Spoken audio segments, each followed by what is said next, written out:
Hello, everybody. Kanisha, the creator here, and I am here today to react to illymation, how I left my abusive ex-boyfriend. Here we go.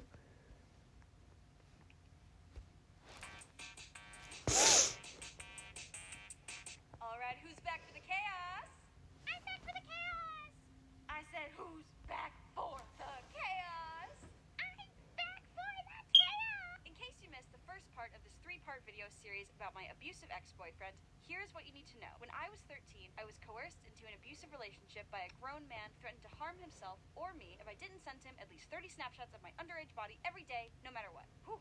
That was a mouthful. Anyway, I left off in the last video explaining that this was only the beginning, because Harris pressured, manipulated, and threatened me into leaving all of my family in North Carolina and going to a college that he chose for me 30 minutes from his house in California. Which is absolutely crazy. Goals, am I right? Nope, I'm not. Now, before we get into the thick of it, I really want to stress this. Don't blame my parents for what happened to me. Stranger danger?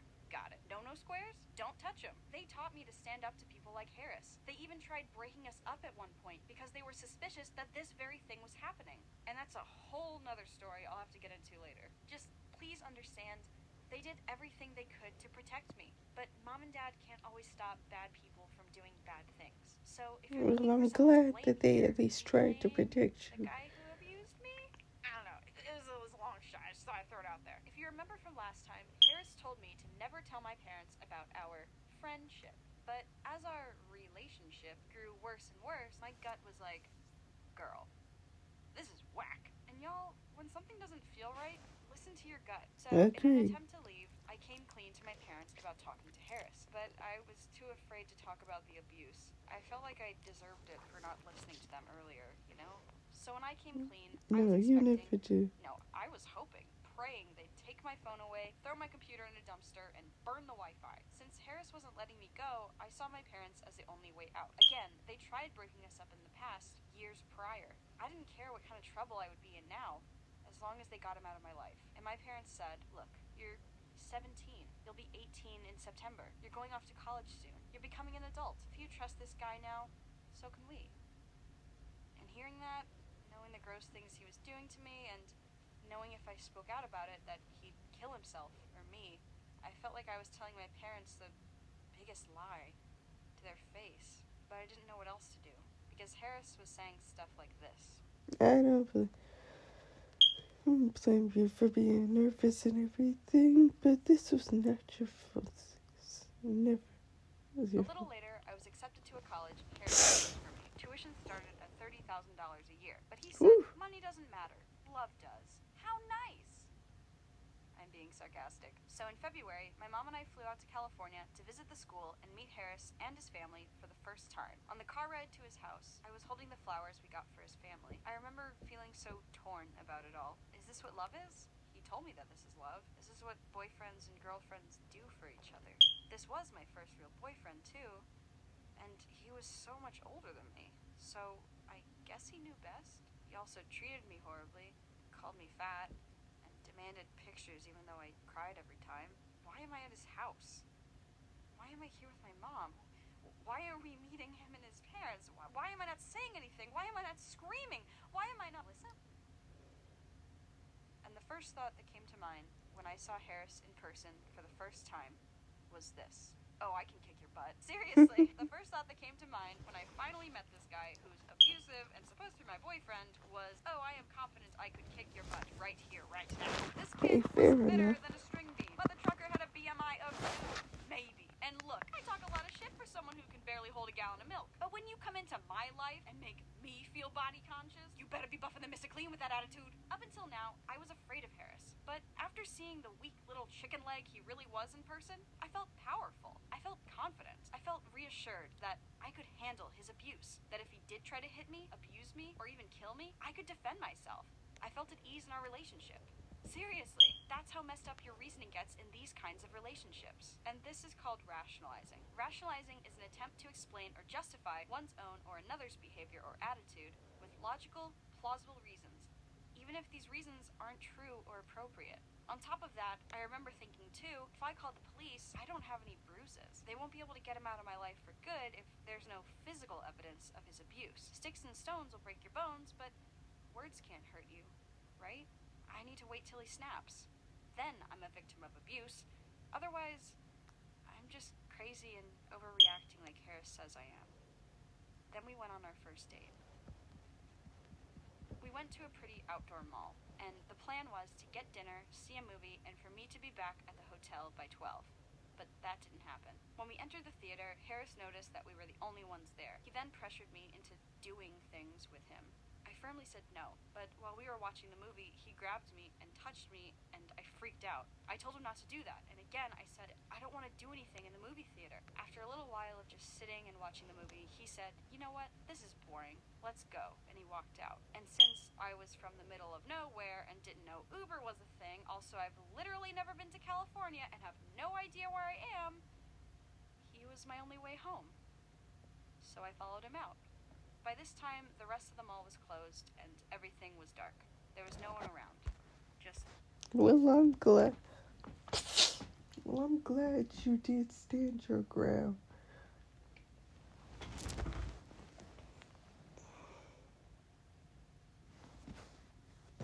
I mean, walking around like a mindless zombie, that is not a good thing, especially in a relationship. You have to tell, in a good relationship, you have to tell each other how you feel.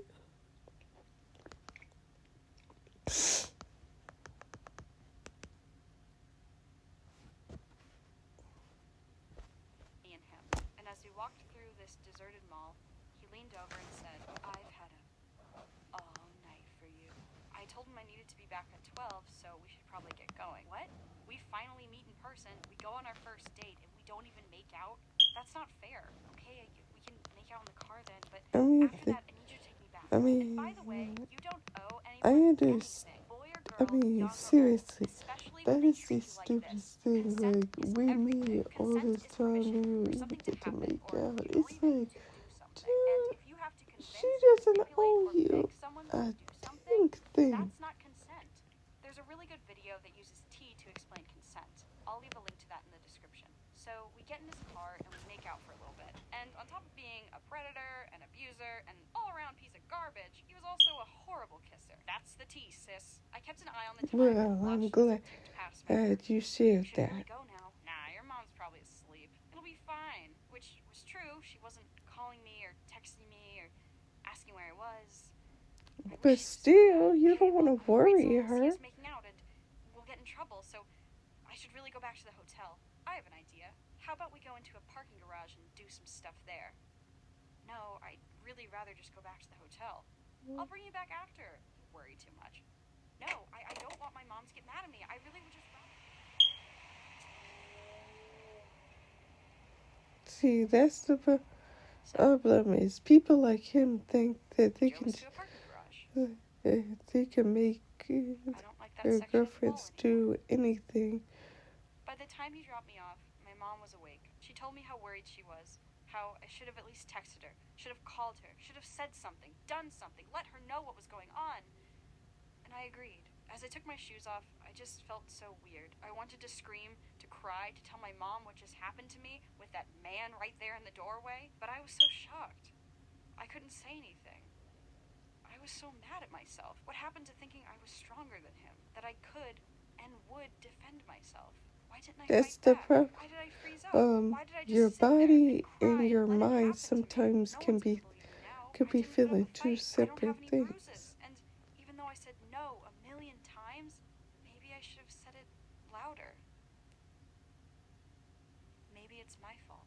No, After that, I absolutely flew not. back to North Carolina, and my mental health only worsened. I became apathetic, depressed, irritable, anxious. I kept having nightmares about that night. I'd wake up crying or screaming. Since February 5th, I had completely shut down, as if Harris had successfully reprogrammed me to be his little robot.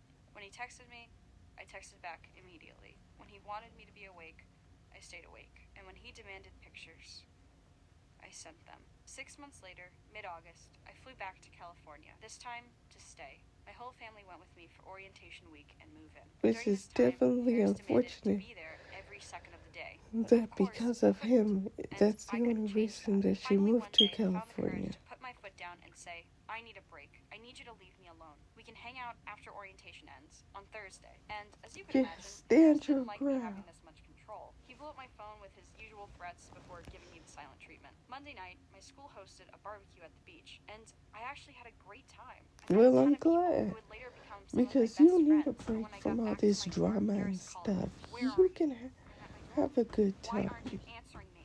We're on a break till Thursday. Exactly. Just read what I said. Hung up. That's when I realized I had 8 missed calls and 24 unread texts. I was standing in my dorm room, I was thinking everywhere, spinning her looking at my phone school with these schedule. Where stupid class threads wasn't all written, the dang Harris time. was. And that's when I realized I just couldn't do this anymore. But I knew every time I tried to leave in the past, he threatened the worst of the worst, and I stayed with him to avoid that. So me leaving meant it might really happen. But I decided I'd rather die putting up a fight than let him have his way with me any longer. Then, Thank goodness that you finally decided, no, I'm not going to deal with this I anymore. told him I was breaking up with him. He screamed at me, threatened to kill himself, threatened to kill me. I hung up. He texted me, die, die, die, die, die. I hope you die. You deserve to die. Then he went silent. I was used to this when I lived thousands of miles away from him, but now that he was 30 minutes north, he knew what college I was at, he knew where I was. I locked the door and called the police. I told the operator what was going on, and she told me to come down to the station to file a report and a restraining order, but that didn't happen. When I showed the officer my ID, he refused to believe a 17-year-old from North Carolina was attending a college up the street, and therefore refused to believe anything else I had to say. He refused me a restraining For order. Pete's sake, dude. He threw my life. For Pete's sake, dude. It's like people get early college admissions. That's not that hard to freaking believe. Like, you're telling me the only reason he didn't believe you was just because of your age? It's like, that's not even that hard to believe. There are people her age where this kind of stuff happens. And sometimes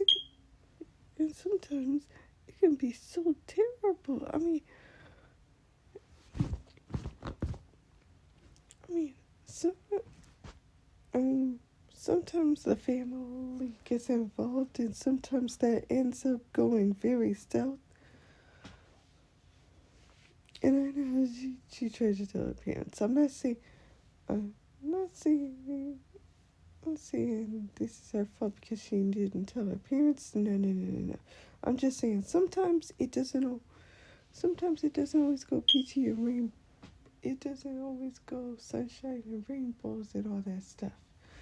And to be honest, this is so terrible. I am so upset that this happened to her. She did not deserve to go through this emotional turmoil because of this abusive, annoying. Like, seriously, this man is absolutely ridiculous doing all this to somebody who is 3 years younger than him. Like, what? I mean, not 3 years younger. No. I think it was like 4 years at least. But still, whatever. You get my point. This is messed up that this guy would do all this. Like, seriously. Back at me and said, next time, leave the adult things to the adults. Okay, sweetheart? And if you go running back to your little boyfriend, don't call us. And look, I understand that might be hard to believe, but the fact is, this is what happens in these kinds of cases. Some cops are nice. Some cops are helpful. Yeah, that is true. Some cops are good. But some cops are so stupid that they don't believe certain things. I learned the statute of limitations for what happened to me would be up soon. Statute of limitations refers to a statute prescribing a period of limitation for the bringing of certain kinds of legal action. So basically, which sounds absolutely stupid. No matter what age you are, police should be able to believe that you might be going through the stuff that you report. I mean, I can't. abusive relationship. I mean, to be honest with you, I can't believe how many situations got worse because of their age. Do you know how many times a kid has probably called 911 because they were in an abusive household, but the police didn't want to believe them because because their parents were acting like everything was fine and that the kid was just being dramatic? And I absolutely hate that. That is so terrible. And don't even get me started on people who are in the foster system who have been through probably much worse. That is absolutely terrible.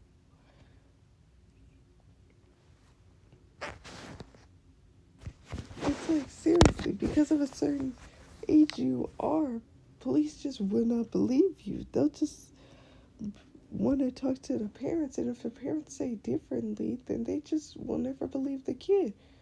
Even if the kid could be the most sweetest, most honest kid in the world, they just think that the kid's just doing this just because they just don't like their parents or something. Or just because they just don't, or just because they just like to pull pranks or something. I mean, just look at what Harris would do. Some abusers actually go through with those threats. Some stalk you long after it happens, and I'm one of the lucky ones who's still alive to tell this story. And on top of that, And I'm glad that don't you are. listen to people like me. They refuse restraining orders. They refuse to even investigate. They refuse to listen. Why? You're overreacting. It's not that serious. Quit blowing things up out of proportion. Honestly, hearing those words from your abuser, and then from the people who are supposed to help you, it breaks you. It It reaffirms does. what should never be said. I was afraid to go back to the station after what that cop told me, but I also knew I deserved and needed help. And thankfully, Yes, a you really did. nice officer who I would love to name, but I respect his privacy, helped me out. But we couldn't get a strong enough case. There was no way to press charges against him because we can't prove he sent those messages. He could easily say, yeah, that's my computer and my account, but my sister wrote that. You can't prove I typed that out and hit send. He'd be right.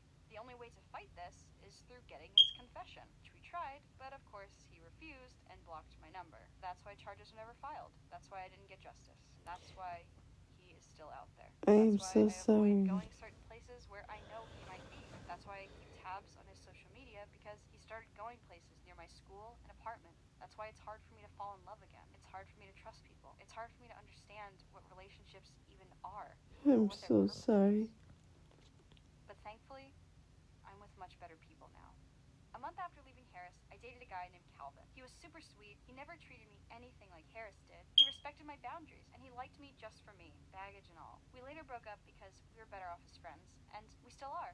Hi, Calvin. A few months later, I caught up with a friend you guys might know, Chris Tanimato. At the time, he had just started working for It's Alex Clark. After some awkward nights, Chris and I ended up dating, and that's a really good story I can't wait to tell. I interned for a little bit for It's Alex Clark, and I learned how to do storytime animation on YouTube. I started posting Yeah. videos in January And it's 2018, great and that I you gained learned how some to traction. story And time, from and there, now I you met have a a bunch of fun job that you good enjoy, online and friends, you and I have met them at my first friends VidCon in 2018. Someone who also enjoy stole being my phone around. at VidCon, which had a really pathetic voicemail that Harris left me when I broke up with him. But since I can't retrieve it, here is a dramatic reenactment. Lisa, why won't you pick up? You need to call me back. Call me back. And here is his final Facebook message to me. Ah, memories. After that, I landed a summer job working for Tim Tom. I kept posting videos, and I posted part 1 of this video, and it blew up. And I know a lot of people would say to that, well, I guess things happen for a reason, but No, I don't think so. I don't want to pin absolutely Harris for not. putting me That through this did awful not thing just happen. because it It led me is to where for I a am now. good He doesn't reason. deserve No, credit no, for no, that. no, In no. fact, he doesn't deserve anything short of being dipped into a volcano limb by limb and dying a slow and horrible death. I But that's agree short-sighted. 100% What for matters that. here is I finally chose my own path. But after staying in California all these years, knowing Harris is just up the road from me, he's watching everything I do, he's going to places he knows I'll be, I better give him something to look at. I know, there's something here that he's not telling me. I was worried because I was like, what if he does something to my family? Age 13 to 18. Like, that was my everyday. You don't know the depths of it. Yeah. Don't worry, I will be reacting to that too. But anyway, that was illymation, how I left my abusive ex-boyfriend. I'm sorry that she had to go through all that, like seriously.